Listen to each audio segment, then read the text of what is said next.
കണ്ണാടിപ്പറമ്പ് പുല്ലൂപ്പി പടിഞ്ഞാറയിൽ പൂങ്കാവിൽ ശ്രീ ദുർഗ ഭഗവതി ക്ഷേത്രത്തിൽ പ്രതിഷ്ഠാ ദിനാഘോഷം നടന്നു. ക്ഷേത്രം തന്ത്രി മാക്കന്തേരി ഇല്ലത്ത് ദാമോദരൻ നമ്പൂതിരിയുടെ മുഖ്യ കാർമ്മികത്വത്തിലായിരുന്നു ചടങ്ങുകൾ.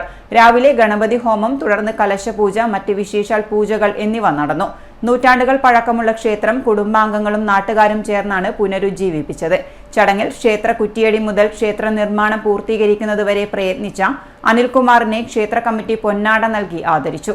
നൂറ്റാണ്ടുകൾ പഴക്കമുള്ള ദേവീസ്ഥാനമാണ് കണ്ണാടിപ്പറമ്പ് പുല്ലൂപ്പി പടിഞ്ഞാറയിൽ പൂങ്കാവിൽ ശ്രീ ദുർഗ ഭഗവതി ക്ഷേത്രം. പുനരുദ്ധാരണത്തിന്റെ ഭാഗമായി പീഠപ്രതിഷ്ഠ പുതുക്കിപ്പണിത തറയിൽ മാക്കന്തേരി ഇല്ലത്ത് ദാമോദരൻ നമ്പൂതിരിയുടെ മുഖ്യ കാർമ്മികത്വത്തിൽ 2012 മാർച്ച് 4-ാം തീയതി നടത്തിയിരുന്നു. നൂറ്റാണ്ടുകൾക്ക് മുന്നേ ക്ഷേത്രം സംരക്ഷിച്ചു പോരുന്നതിൽ വീഴ്ച വന്നതായി പ്രശ്നത്തിൽ കണ്ടെത്തിയുമിരുന്നു. ശിഥിലമായ ഈ ദേവസ്ഥാനം കൈമാറി വന്ന ദേവഭൂമിയാണെന്നും കണ്ടെത്തി. ശേഷം കൈമറിഞ്ഞ് 1967 പടിഞ്ഞാറയിൽ കുഞ്ഞിക്കണ്ണനിലേക്ക് എത്തിച്ചേരുകയായിരുന്നു. അന്ന് തൊട്ട് ദേവീ ചൈതന്യത്തിനായുള്ള പ്രവർത്തനങ്ങൾക്ക് തുടക്കം കുറിച്ചു. പ്രശ്നത്തിൽ തെളിഞ്ഞത് പ്രകാരം തറകെട്ടി പ്രതിഷ്ഠാ കർമ്മവും നടത്തി. നിത്യദീപം തെളിയിക്കാനുള്ള തീരുമാനവും കുടുംബാംഗങ്ങൾ എടുത്തു. കൂടെ ദേശവാസികളായ മുഴുവൻ ഭക്തജനങ്ങളും സഹകരിച്ചു പോന്നു. കുറ്റിയടിക്കൽ കർമ്മം നടത്തുന്നതിനായി സ്ഥലം വൃത്തിയാക്കിയപ്പോൾ മണ്ണിനടിയിൽ നൂറ്റാണ്ടുകൾ പഴക്കമുള്ള ക്ഷേത്രത്തിന്റെ തറയും കാണപ്പെട്ടു. ഈ തറയോട് തൊട്ടടുത്തുള്ള കിണറിൽ അമ്മയുടെ വിഗ്രഹം ജലസമാധിയിലുമായിരുന്നു. ദേവിയുടെ ആരുടെ സ്ഥാനമാണിതെന്ന് നിശ്ചയിക്കപ്പെടുകയും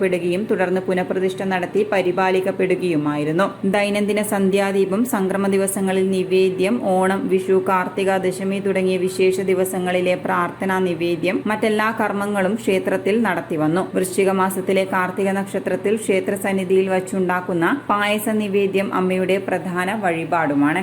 ക്ഷേത്ര കമ്മിറ്റി അങ്ങക്ക് പൊന്നാട നൽകി ആദരിച്ചിരിക്കുകയാണ്. അതിനൊരു കാരണം ഈ ക്ഷേത്രത്തിന്റെ നിർമ്മാണം മുതൽ പൂർത്തീകരണം വരെ അങ്ങ് എല്ലാ അർത്ഥത്തിലും മുൻപന്തിയിൽ നിന്നു എന്നുള്ള ആ ഒരു ബഹുമാന പുരസ്സരമായി നൽകിയിട്ടുള്ളത്. അപ്പോൾ ഇതിനോടനുബന്ധിച്ച് തന്നെ നമുക്ക് ക്ഷേത്രത്തിൻ്റെ ഐതിഹ്യം സാധാരണ ഭക്തജനങ്ങൾക്കും കൂടി അറിയേണ്ടതല്ലേ? അപ്പോൾ അതേക്കുറിച്ചൊന്ന് പറയാം. എനിക്ക് ഇവിടെ നിന്ന് കിട്ടിയ ഏറ്റവും വലിയൊരു അനുഗ്രഹമാണ് ഈ അമ്മേൻ്റെ ഈ പൊന്നാടയും ഇതും. പൊന്നാട പിന്നെ ഈ കുടുംബത്തിൻ്റെ എല്ലാം അറിയാവുന്ന ഒരു കുടുംബനാഥൻ എന്ന നിലയിൽ ഇന്ന് മൂത്ത ഒരാൾ നമ്മളെ ദാസാട്ടനാണ്.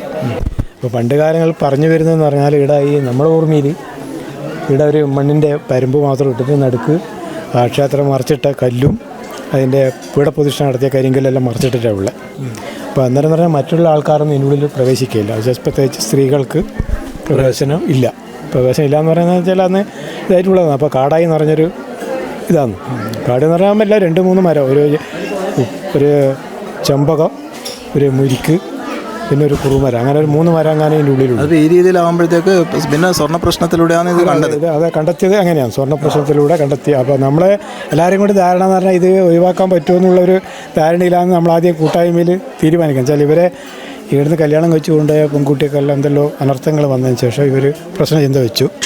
അപ്പോൾ അവർ പറയുന്ന പ്രശ്നത്തിൽ ഈ ക്ഷേത്രം ഉണ്ട് ഇവിടെ, അപ്പോൾ അത് എന്താ ചെയ്യാൻ പറ്റുമോ എന്നുള്ള അങ്ങനൊരു ഇത് വന്നു. അപ്പോൾ നമ്മൾ എല്ലാവരും കൂട്ടായിട്ട് ചെയ്ത് ഇവിടുന്ന് ക്ഷേത്രം ഒഴിവാക്കാൻ പറ്റുമോ എന്നുള്ളൊരു ചിന്ത വെച്ചു. അപ്പോൾ പറഞ്ഞ ഒരു കാരണവശാലും അത് ചെയ്യാൻ പറ്റൂല.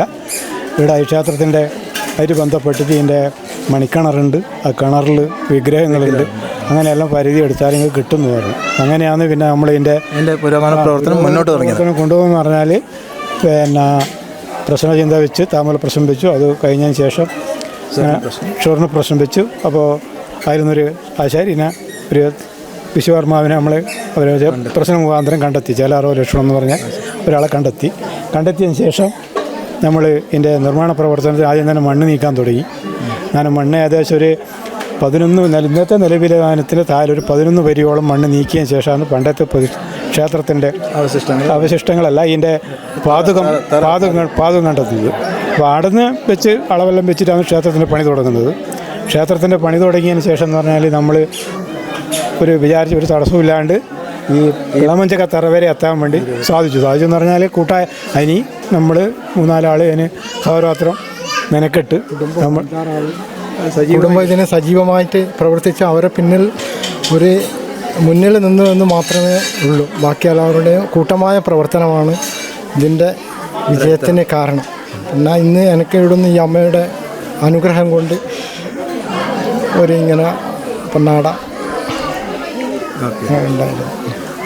ഓരോ ക്ഷേത്രവും ആരാധനാലയങ്ങളും നമ്മുടെ സംസ്കാരത്തിൻ്റെ വിശ്വാസത്തിൻ്റെ ഭാഗമാണ്. ഇത് രണ്ടും ചേർന്നാൽ മാത്രമേ സഹിഷ്ണുതയും സമാധാനവും ഉണ്ടാവുള്ളൂ. ക്യാമറാമാൻ രഞ്ജിത്തിനൊപ്പം ജയദേവൻ, സിറ്റി ന്യൂസ്, കണ്ണൂർ.